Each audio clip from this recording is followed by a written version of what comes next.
বন্ধুরা, তোমরা এই যে দোতলা ঘরটা দেখতে পাচ্ছ, এই ঘরটা আমার দাদু প্রায় 40 থেকে 45 বছর আগে ঘরটা নিজের হাতে বানিয়েছিল। আজ কেন ভেঙে দিচ্ছে, চলো সবকিছু তোমাদের এই ব্লগে জানাবো। এই যে তোমরা দেখতে পাচ্ছ, এখন ঘরের ভিতরে প্রবেশ করছি। চারপাশটা তোমরা দেখতেই পাচ্ছ কত এলোমেলো হয়ে আছে। এখন সিঁড়ি দিয়ে উপরতলায় যাচ্ছি। উপরতলায় এসেই দেখতে পাচ্ছ এই যে প্রথম রুমটি, এটা ছিল আমার বাবার রুম। আর এই যে পাশের রুমটি দেখতে পাচ্ছ, এটা আমার কাকুর রুম ছিল। আজকে এই ঘরটা ভেঙে দেওয়া হবে, ঠিক আছে? খুব খারাপ লাগছে, কারণ আজকে এই ঘরটা ভেঙে দেওয়া হবে। আর এই ঘরটি প্রায় 45 বছর পুরনো। কারণ হচ্ছে নিচে গাড়ার গাঁথনি করলে নিচে ফাটল ধরেছে, ঠিক আছে? তো সেই কারণেই ঘরটি ভেঙে দেওয়া হবে। তো তোমাদের চলো শুরু করে দেখাচ্ছি।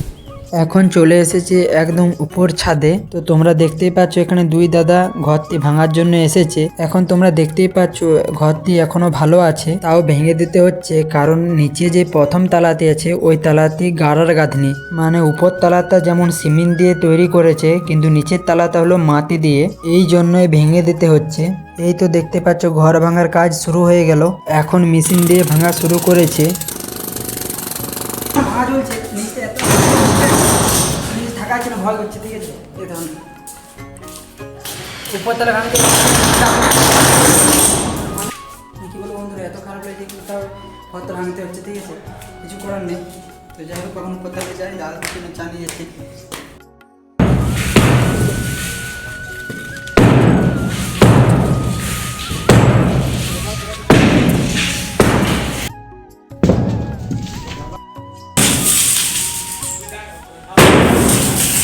আমি এখন নিচে চলে এসেছি। এই যে তোমরা নিচের তালাতে দেখতে পাচ্ছ, এটা মাটি দিয়ে তৈরি, সেই কারণে ঘরটি ভেঙে দেওয়া হচ্ছে। এই ঘরটি আমার দাদু নিজে হাতে অনেক কষ্টে বানিয়েছিল।